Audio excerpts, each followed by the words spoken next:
और next topic जो है ये है हमारे पास what is atomic number and atomic mass. सही है, एटॉमिक नंबर और एटॉमिक मास जो है ये क्या होते हैं। तो बच्चे पूछ भी रहते हैं, बहुत सारे बच्चे, अभी भी एक बच्चे ने पता नहीं पूछा था।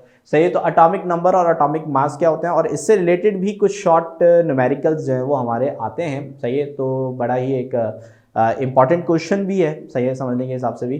ठीक है, तो सबसे पहले हम यहाँ पे देख लेते हैं कि भाई व्हाट इज एटॉमिक नंबर। सही है, तो सबसे पहले हम यहाँ पे देखेंगे भाई एटॉमिक नंबर जो है वो क्या होता है। सही है, तो atomic number is the number of protons present in the nucleus। सही है, nucleus of an atom of any element. सही है, यानी कि एटॉमिक नंबर जो है, सही है, एटॉमिक नंबर किसी भी एलिमेंट का जो एटॉमिक नंबर है वो किस चीज को रिप्रेजेंट करता है, वो रिप्रेजेंट करता है नंबर ऑफ प्रोटॉन जो कि किसी भी एटम के न्यूक्लियस के अंदर मौजूद होते हैं। सही है, ये बात मैंने आपको पहले भी समझाई है, जब मैं आपको एटम समझा रहा था तो उसके अंदर मैंने आपको ये बात बताई थी कि भाई हमारे पास जो एटम है, सही है, उसमें दो हिस्से होते हैं, यानी कि दो इसके समझने के स्पेसेस होते हैं। सही है, एक स्पेस जिसको हम बोलते हैं न्यूक्लियस, जो इसका सबसे सेंट्रल पार्ट होता है न्यूक्लियस। और न्यूक्लियस के अंदर हमारे पास दो चीजें होती हैं। सही, एक होता है प्रोटॉन जो कि हमारा पॉजिटिवली चार्ज पार्टिकल है। सही, और एक होता है हमारे पास न्यूट्रॉन। सही, जो कि हमारे पास जिसका नो चार्ज होता है, जिसके ऊपर कोई भी चार्ज नहीं होता। सही, तो यहां पे हमारे पास एक तो है प्रोटॉन और एक है न्यूट्रॉन जो कि कहां मौजूद रहते हैं। सही है, इसके न्यूक्लियस यानी कि एटम के जो सेंट्रल पार्ट होता है न्यूक्लियस, तो ये दोनों चीजें, सही है, यानी कि प्रोटॉन और न्यूट्रॉन जो है, सही है, ये हमारे पास न्यूक्लियस में मौजूद होते हैं। ठीक है, अच्छा, अब दूसरी जो चीज है हमारे पास वो क्या है। सही है, वो दूसरी जगह होती है जिसको हम बोलते हैं शेल्स यानी कि ऑर्बिट। सही, शेल्स भी बोल सकते हैं और ऑर्बिट भी कह सकते हैं। ठीक है, तो यहाँ पे हमारे पास जो शेल या जो ऑर्बिट है, सही है, इसके अंदर, सही है, हमारे पास एक सब एटॉमिक पार्टिकल जो है वो कंटिन्यूसली इन शेल्स के अंदर जो है वो क्या कर रहा होता है, रिवॉल्व कर रहा होता है। सही, और वो सब एटॉमिक पार्टिकल होता है हमारे पास इलेक्ट्रॉन। सही, जो कि हमारा एटम में एक नेगेटिवली चार्ज पार्टिकल है। सही, नेगेटिवली चार्ज पार्टिकल। सही, तो यहां पे हमारे पास जो है, सही है, इलेक्ट्रॉन, सही है, इलेक्ट्रॉन जो कि ऑर्बिट में मौजूद होता है और नेगेटिवली चार्ज होता है। सही है, और प्रोटॉन और न्यूट्रॉन, सही है, न्यूक्लियस में मौजूद होते हैं जिसमें प्रोटॉन पॉजिटिवली चार्ज और न्यूट्रॉन जो है वो नेगेटिवली चार्ज होता है।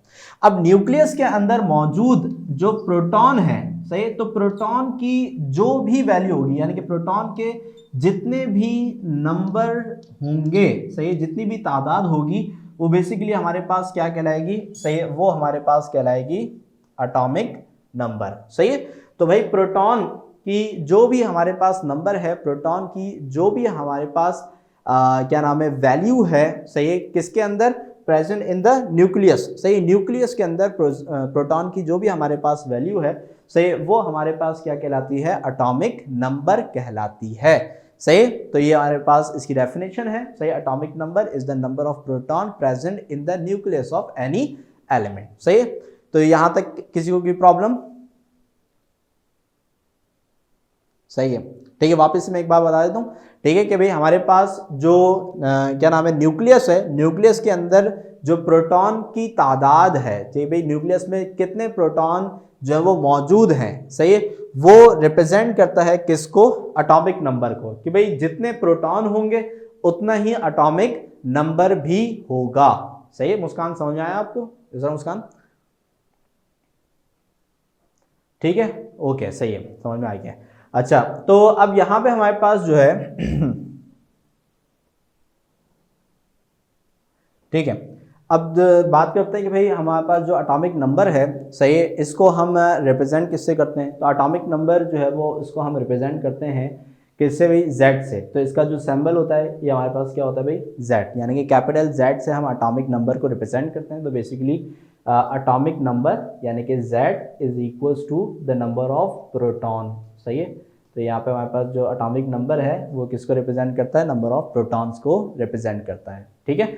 अच्छा, all atoms of the same element have same atomic number because of the presence of same number of proton present in the nucleus. सही, यानी कि अगर हम तमाम एटम्स को देखें, सही, ऑफ द सेम एलिमेंट, यानी कि कोई भी आप एलिमेंट ले लें, जैसे कार्बन है, सही, कार्बन का जो है वो आप एक एलिमेंट ले लेते हैं, अब उसके अंदर जितने भी नंबर ऑफ क्या नाम है एटम्स मौजूद हैं, सही है, तो जितने भी नंबर ऑफ एटम्स हैं, सही है, उसके न्यूक्लियस में प्रोटॉन की वैल्यू सेम होगी। ऐसा नहीं हो सकता कि एक कार्बन का एटम है उसमें प्रोटॉन की जो वैल्यू है वो डिफरेंट है, और एक कार्बन का जो एटम है उसमें प्रोटॉन की वैल्यू जो है वो डिफरेंट है, और तीसरा कार्बन का जो एटम है उसमें प्रोटॉन की वैल्यू डिफरेंट है। ऐसा नहीं हो सकता, सही।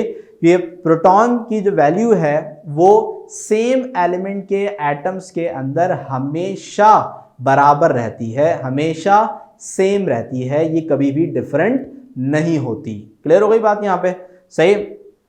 अच्छा, तो यहाँ पे हमारे पास, सही, यहाँ पे हमारे पास जो है, सही, यहाँ पे हमारे पास जो है, सही, all atoms of the same element have same atomic number, सही, क्योंकि भाई इनका जो एटॉमिक नंबर है वो सेम होता है, सही, क्योंकि नंबर ऑफ प्रोटॉन जो है वो हमेशा हमारे पास क्या रहते हैं, सेम रहते हैं, सही। क्लियर हो गई बात यहाँ पे, ठीक है। तो इन दो पॉइंट्स के अंदर कोई प्रॉब्लम, एटॉमिक नंबर या फिर इसके जो दो पॉइंट्स हैं इसके अंदर कोई प्रॉब्लम है बच्चों को तो पूछ लें, सही है। फिर हम एटॉमिक मास की तरफ मूव करते हैं, ठीक है रहीमा, सही है। और किसी बच्चे को कोई प्रॉब्लम, सही है, अंशरा, उमर, सही है, और भी सारे बच्चे हैं। आज सारे बच्चे कहाँ हैं भी, अब्दुल हादी, आयजा तंजील, आर्यन कुरैशी और कौन है, फातिमा, ठीक है, ये सब बच्चे भी जागे रहो, सो नहीं, ठीक है। अच्छा, ठीक है, ठीक है। तो अब जल्दी से जो है वो हम नेक्स्ट जो है वो उसके ऊपर जाते हैं, सही है, नेक्स्ट टॉपिक पे। अब नेक्स्ट टॉपिक जो है वो हमारा ये है एटॉमिक मास। अब एटॉमिक मास क्या होता है, सही है। अब जिस तरीके से एटॉमिक नंबर जो है वो डिपेंड करता है किसके ऊपर, number of proton present in the nucleus of an atom, सही, कि नंबर ऑफ प्रोटॉन के ऊपर डिपेंड करता है कि भाई जितने नंबर ऑफ प्रोटॉन होंगे उतना ही एटॉमिक मास भी होगा, सही। तो अब यहाँ पे हमारे पास जो क्या नाम है एटॉमिक मास है, सही, सॉरी एटॉमिक नंबर भी होगा, एटॉमिक मास जो है, सही, ये क्या होता है भाई हमारे पास, तो atomic mass is the sum, सही, atomic mass is the sum of number of protons and neutrons, ठीक है। यानी कि किसी भी एलिमेंट के एटम के न्यूक्लियस में, किसी भी एलिमेंट के एटम के न्यूक्लियस में जितने भी प्रोटॉन और न्यूट्रॉन्स हैं उन दोनों की वैल्यू को अगर हम प्लस कर दें, सही है, यानी कि प्रोटॉन प्लस न्यूट्रॉन, सही। तो अगर प्रोटॉन और न्यूट्रॉन को अगर मैं प्लस कर देता हूं, सही, तो इनको प्लस करने पे हमें जो वैल्यू मिलेगी वो क्या कहलाएगी, एटॉमिक मास कहलाएगी, सही। तो अगर मैं प्रोटॉन और न्यूट्रॉन को ऐड कर देता हूं, सही, तो इनको प्लस करने पे, ऐड करने पे हमें जो वैल्यू मिलेगी वो क्या कहलाएगी, एटॉमिक मास कहलाएगी, सही। तो जो हमारे पास एटॉमिक नंबर है वो सिर्फ और सिर्फ क्या कहलाता है, प्रोटॉन की नंबर्स, सही। और जो हमारे पास एटॉमिक मास है, सही, इसमें हम प्रोटॉन और न्यूट्रॉन, सही, दोनों को जो है वो हम क्या कर देते हैं, प्लस कर देते हैं, और दोनों को प्लस करने पे हमें जो है वो क्या नाम है, एटॉमिक मास मिल जाता है, सही। तो ये वाली बात हमें समझ में आ गई, ठीक है, सही है। अच्छा, अब यहां पे हमारे पास क्या है कि भाई एटॉमिक मास जो है, सही, जिस तरीके से एटॉमिक नंबर रिप्रेजेंट होता है कैपिटल Z से, तो एटॉमिक मास जो है, सही, एटॉमिक मास ये रिप्रेजेंट होता है कैपिटल A से, ठीक है। एटॉमिक मास किससे रिप्रेजेंट होता है, कैपिटल A से। तो इस तरीके से हमारे पास जो एटॉमिक मास है, सही है, इसका फॉर्मूला क्या बन जाएगा, atomic mass is equals to proton plus neutron, सही।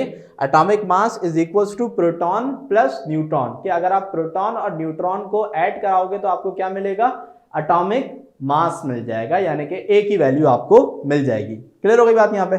अच्छा, अब इसमें क्या होता है कि भाई जो हमारे पास प्रोटॉन है, सही, ठीक है, ओके की रिपोर्ट, सही, सही है। अच्छा, तो हमारे पास यहाँ पे जो प्रोटॉन है, सही है, ये बेसिकली किसको रिप्रेजेंट करता है? एटॉमिक नंबर को रिप्रेजेंट करता है ना।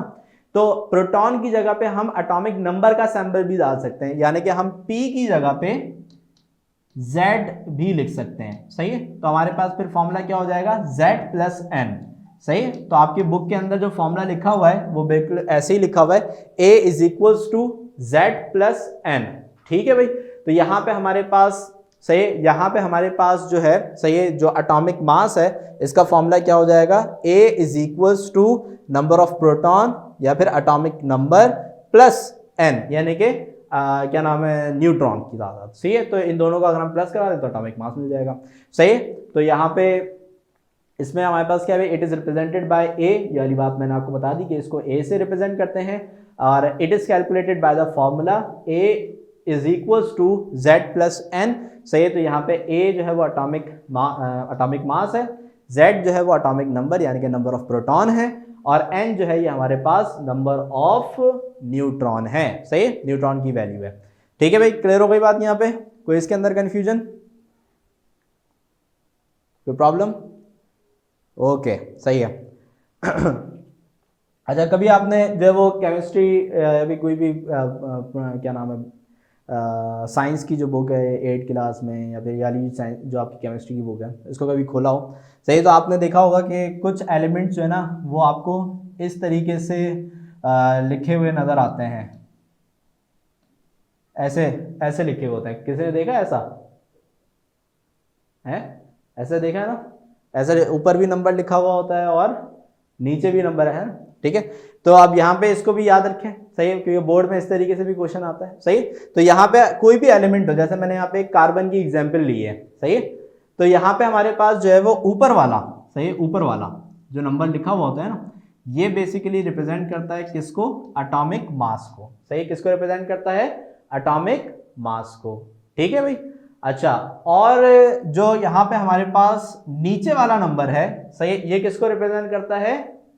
एटॉमिक नंबर को। वेरी गुड अंशरा, सही है। तो यहाँ पे हमारे पास जो है ये रिप्रेजेंट करता है एटॉमिक नंबर को, सही। तो when we write any element, ये एक्स मैंने ऐसे बनाया है, तो इसके ऊपर वाला जो हमेशा नंबर होता है वो एटॉमिक मास होता है, और नीचे वाला नंबर हमेशा एटॉमिक नंबर होता है, ठीक है। तो ये एमसीक्यू भी आ सकता है, ऐसे आपको कोई भी एलिमेंट लिख के दे दिया जाएगा और पूछेंगे भाई इसका एटॉमिक मास क्या है, इसका एटॉमिक नंबर क्या है, सही है। तो जिन बच्चों को पता होगा कि भाई ऊपर वाला नंबर एटॉमिक मास होता है वो आराम से आंसर बता देंगे, और जिनको पता होगा कि भाई नीचे वाला नंबर एटॉमिक नंबर होता है वो एटॉमिक नंबर का आंसर बहुत आराम से दे देंगे, ठीक है भाई। क्लियर हुई बात यहाँ पे? कोई मसला इसके अंदर? ठीक है, वेरी गुड, सही है, सही है। सही है। तो अब जल्दी से जो है ना हम देख लेते हैं कि इसके जो न्यूमेरिकल क्वेश्चंस हैं वो कैसे आते हैं, और फिर क्लास जो है वो हम वाइंड अप करेंगे, सही। तो स्टार्ट करते हैं numerical questions for related to atomic number and atomic mass, जो अभी हमने टॉपिक समझा है, सही है। तो इसका क्वेश्चन देखते हैं, ये आपका बुक से ही आई थिंक ये एग्जाम्पल से जो है वो लिया हुआ है, सही है। तो बुक में ही इसकी एग्जाम्पल ये जो है वो मौजूद है, सही है। तो इसमें देखते हैं कि भाई इसको सॉल्व किस तरीके से करना है। बहुत ही आसान, बहुत ही बच्चों वाले क्वेश्चन है ये, सही है। तो यहाँ पे तो क्वेश्चन है, इसको पहले हम देख लेते हैं। यहाँ पे लिखा हुआ है, if any element have number of protons equals to 11, सही है, number of protons equals to 11। अब नंबर ऑफ प्रोटॉन की वैल्यू इन्होंने हमें दी हुई है, तो इसको हम सर डाटा में कैसे लिखेंगे? भाई डाटा की हेडिंग बनाई, सही है, और डाटा में हमने लिखा प्रोटॉन, या तो P लिख लें, या फिर क्योंकि प्रोटॉन जो है वो बराबर होता है, सही, प्रोटॉन जो है वो बराबर होता है किसके? है भाई, प्रोटॉन जो है वो बराबर होता है किसके? एटॉमिक नंबर के। तो यहाँ पे आप P = Z = आप क्या लिख सकते हो भाई? 11, ठीक है। तो P = Z = 11, सही है। तो नंबर ऑफ प्रोटॉन 11 है, तो आप P = 11, या फिर खाली Z = 11, या फिर आप ऐसे लिखें P = Z = 11, ये अच्छा रहेगा, सही। ये इसमें दोनों चीजें आ जाएंगी, ठीक है। अच्छा, अब इसके बाद क्या है? सही है, and number of neutron, and the number of neutron is 12। तो नंबर ऑफ न्यूट्रॉन को आप n से रिप्रेजेंट करते हैं, तो नंबर ऑफ न्यूट्रॉन जो है ये हमारे पास आ जाएगा 12। ठीक है, तो प्रोटॉन की वैल्यू आ गई और ये न्यूट्रॉन की वैल्यू आ गई। Find its atomic number. सही है, अब आपने क्या मालूम करना है भाई, एटॉमिक नंबर मालूम करना है। ठीक है, ठीक है, तो इसमें जो है वो हमारे पास एटॉमिक नंबर मालूम करना है और एटॉमिक मास मालूम करना है। एटॉमिक नंबर और एटॉमिक मास हमें मालूम करना है। ठीक है, तो अब यहाँ पे मैं जो है वो क्या नाम है, सॉल्यूशन में गया।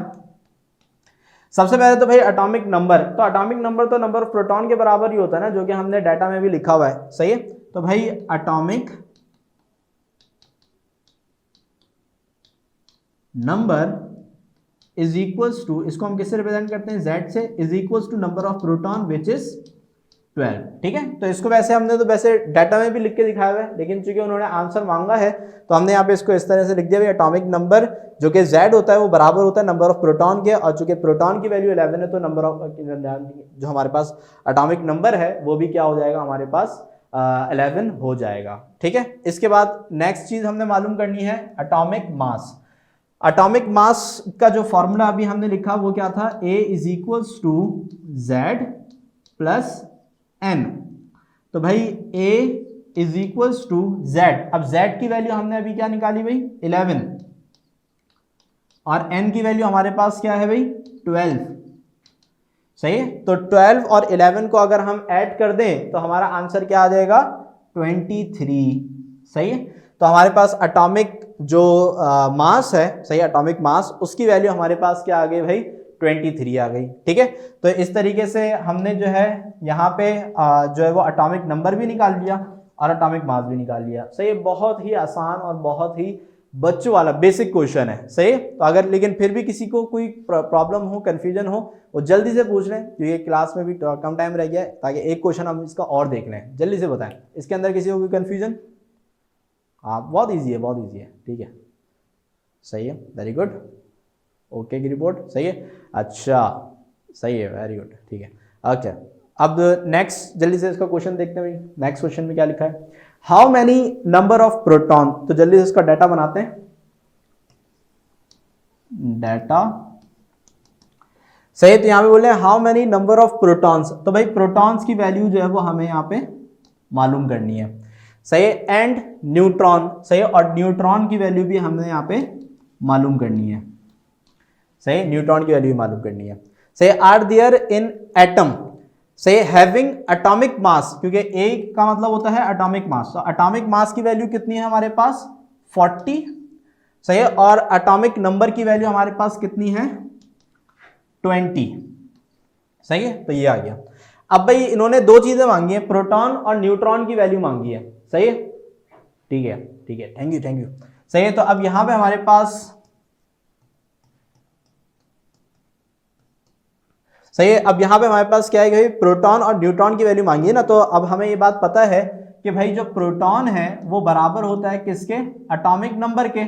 सही है, तो हमारे पास अब एटॉमिक नंबर की वैल्यू कितनी है 20 है, तो एटॉमिक नंबर की जगह पे 20 आ जाएगा, तो प्रोटॉन की वैल्यू कितनी हो जाएगी हमारे पास 20 हो जाएगी। सही है भाई, अच्छा, अब इसके बाद नेक्स्ट चीज, सही है, अब नेक्स्ट चीज जो है वो हमें न्यूट्रॉन की वैल्यू मालूम करनी है। अब न्यूट्रॉन जो है वो सिर्फ और सिर्फ एटॉमिक मास के फॉर्मूले में, इसके अलावा और किसी के फॉर्मूले में नहीं है, तो हम जल्दी से एटॉमिक मास का फॉर्मूला लगा लेंगे। तो A इज इक्वल्स टू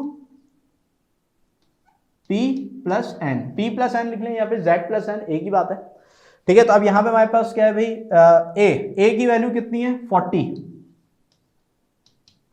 सही, P की वैल्यू कितनी निकाली है 20, और N की वैल्यू हमें मालूम करनी है। अच्छा जी, अब N की वैल्यू मालूम करनी है, तो 20 यहाँ पे प्लस हो रहा है, इधर आइए क्या हो जाएगा माइनस, तो यहाँ पे 40 माइनस 20, तो बताइएगा 40 माइनस 20 कितना हो गया भाई,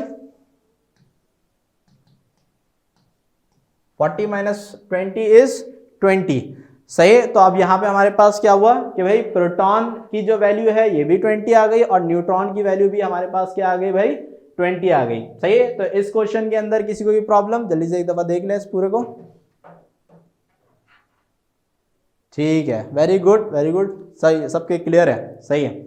ठीक है, तो यहाँ पे जो हमारा इसके भी न्यूमेरिकल्स का जो पोर्शन है वो मुकम्मल हो गया। सही है, अब आपने करना ये है कि आज की जो क्लास के अंदर न्यूमेरिकल्स हुए हैं, सही है, उसकी भी प्रैक्टिस करनी है और आपने बुक को ओपन करना है और बुक के अंदर भी आपको आज की क्लास से रिलेटेड यानी कि मॉलिक्यूलर मास, एम्पेरिकल मास, एम्पेरिकल फार्मूला मास, सही है, और ये एटॉमिक नंबर और एटॉमिक मास, इससे रिलेटेड जितनी भी आपको न्यूमेरिकल्स मिलते हैं, सही है, आप उसको सॉल्व करें। अगर 10 ईयर है तो 10 ईयर में इन क्वेश्चंस को सॉल्व करें और कोई भी कंफ्यूजन हो, सही है, आप बहुत बिला झिझक आके जो है वो नेक्स्ट क्लास के अंदर आप पूछ लें, सही है ना, तो उसमें मैं आपको आपके डाउट्स जो है वो क्लियर कर दूंगा। सही, तो अब जल्दी से जो है वो हम यहाँ पे देख लेते हैं कि अच्छा ये आज नहीं हो पाया, सही है, तो अब नेक्स्ट क्लास में जाएगा ये, ठीक है। तो आज हम टास्क देख लेते हैं कि आज का टास्क क्या है। सही है, तो जो जो चीज़ें हमने करी हैं, सही है, वही चीज़ें मैं आपको जो है टास्क में भी देता हूँ। सही है, तो यहाँ पे हमारे पास क्या है, मॉलिक्यूलर मास और एम्पेरिकल फार्मूला मास, सही है, इसका टॉपिक हमने किया है। सही है, इसकी डेफिनेशंस आपने याद करनी है।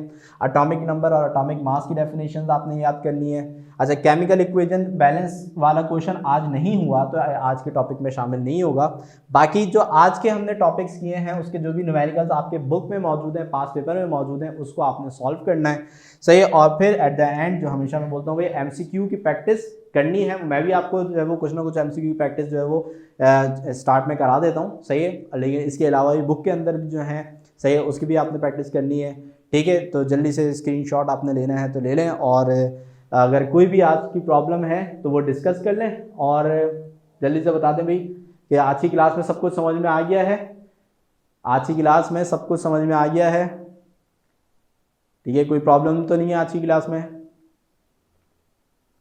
ठीक है, सही है, ठीक है, ठीक है, सही। तो फिर इंशाल्लाह अब जो है वो नेक्स्ट वीक आपसे मुलाकात होगी। सही है, तो बस रिवीजन अच्छा सा रखिएगा, तैयारी करें और बहुत अच्छी सी तैयारी करें। सही है ना, तो अल्लाह हाफिज़।